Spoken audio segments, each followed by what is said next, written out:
Disclaimer. I doesn't claim any of the arts.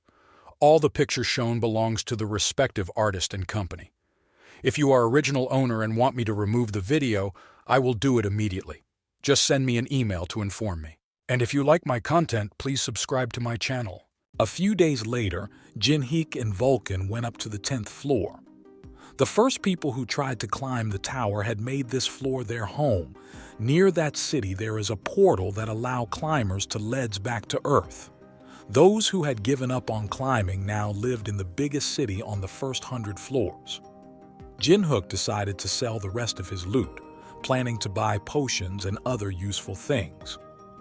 As our hero continued to look at his new mask, Vulcan said the city had removed its auction rules, but the market was still busy. Jin-hyuk agreed, noting there were people living normal lives here, able to get everything they needed through auctions. While walking through the city, persistent sellers kept trying to sell their services, often mentioning the Gold Lich Inn. This frustrated Vulcan, who asked about the term Gold Lich. Realizing Vulcan didn't know, Jin-hyuk explained that the Gold Lich Company was the biggest business that started years ago. However, Gold Lich referred to one person, the richest in the tower, whose real name was unknown, but rumor said an unimaginable amount of gold passed through his hands. Vulcan, surprised, asked about Jin-hyuk's business plans, prompting Jin-hyuk to point to the Gold Lich Company logo and say he was considering them for sponsorship. Vulcan was amazed to learn Jin-hyuk wanted sponsorship from the Gold Lich. A girl welcomed Jin-hyuk and Vulcan to the Gold Lich Company, explaining anything valuable could be bought and sold there. She gave Jin-hyuk a ticket and Vulcan chuckled, seeing it was number 18. Number 18 is associated with F-word in Korean because the pronunciation is similar. After some time, number 18 was called. A man named Halcyon at the third counter introduced himself and asked how he could help. Seeing Jin-hyuk's mask, Halcyon was shocked to recognize the Ghostface face. As Halcyon was about to say the name, Jin-hyuk stopped him, reminding him why he wore the mask. Halcyon understood and Jin-hyuk asked about his finances. He showed 3,000 gold he had earned fighting waves. Halcyon asked about Jin-hyuk's plans for so much money. Jin-hyuk said he wanted to meet the Gold Lich. Halcyon was surprised, thinking Jin-hyuk was crazy. Jin-hyuk pressed for an explanation, reminding Halcyon he had said anything could be bought and sold there. Halcyon sadly said two things prevented it.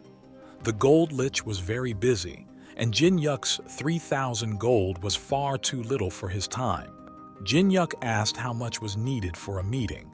After thinking, Vulcan called Jin-hyuk an horrible person and got a worker to arrange a meeting with the company head. Vulcan asked what Halcyon had done to make Jin-hyuk act that way.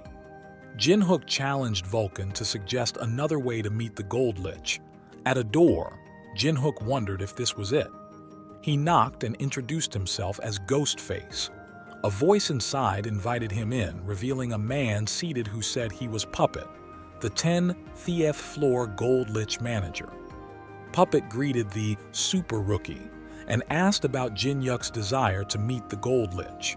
Jin-hyuk said he was interested but doubted the Gold Lich would come. Puppet apologized, saying Jin-hyuk's offered money was not enough. Jin-hyuk suggested another idea: have Puppet call the Gold Lich first, believing a meeting would get him sponsorship. Puppet acknowledged Jin-hyuk was Ghostface, but seemed uncomfortable with Jin-hyuk casually talking about the Gold Lich. Secretly, Puppet used his skill Marionette, surrounding Jin-hyuk with a puppet doll, its strings tightening around Jin-hyuk's neck. Inside, Puppet was sure he could control anyone caught in his strings, and sadly told Jin-hyuk he would have to leave. However, to Puppet's shock, Jin-hyuk quickly grabbed the strings and bet on Puppet's pride, breaking the puppet. Puppet couldn't believe it, wondering how Jin-hyuk had stopped a skill that even worked on 180th floor climbers. Suddenly, Puppet clapped his hands and he and Jin-hyuk seemed to be in a different place. Puppet said this was probably Jin Hook's first time in this realm, as Puppet tried to explain where they were. Jin Hook interrupted, identifying it as the mind realm, an endless dimension created by separating the soul and mind from the body.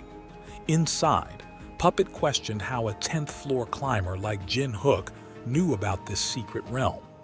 Puppet emphasized that in this realm, normal laws didn't apply.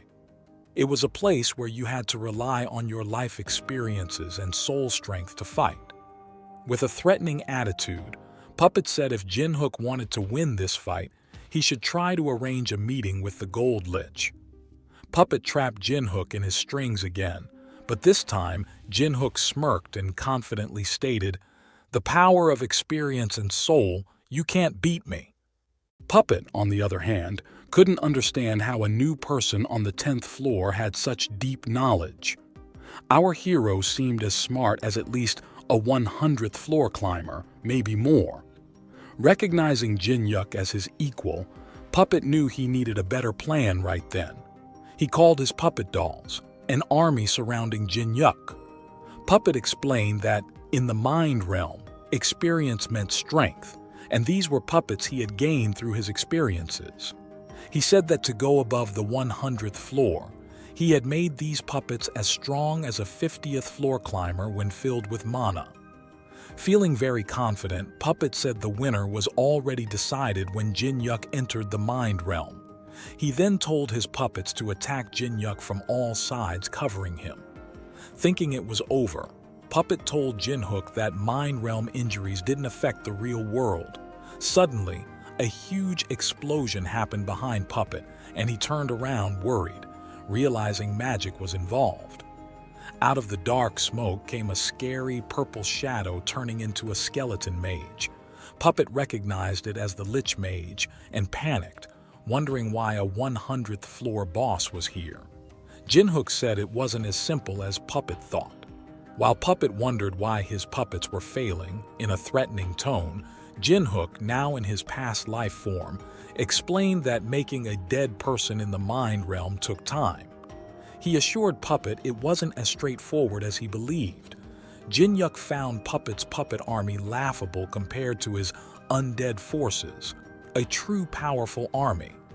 Jin Yuk confidently said the winner was decided when they entered the mind realm, emphasizing that mere puppets were Puppet's downfall. Confused and unable to understand bosses above the 100th floor arriving, Puppet screamed in fear, asking who Ghostface was. Jin Yuk unleashed his army on Puppet, who let out a scared scream. Suddenly, they were back in reality. Puppet, sweating a lot, was disoriented, wondering when they returned since he hadn't even ended his own mind realm. He couldn't believe how Jin Hook had taken control of the mind world. With Jin Hyuk fully in charge, he looked down at the overwhelmed Puppet and told him to stop acting like a crybaby and stand up for himself. He reminded Puppet of their bet, which was for Puppet to arrange a meeting between Jin Hook and the Gold Lich. Jin Yuk then gave Puppet a letter. Puppet asked if the letter was all there was, and Jin Yuk confirmed and told him to send it to the Gold Lich. While Puppet had lost, he couldn't promise a reply, but Jin Hook was confident he would get a response from the Gold Lich. With that, Jin Yuk left. Outside, Puppet assured Jin Hook he would contact his lodging when he got a response.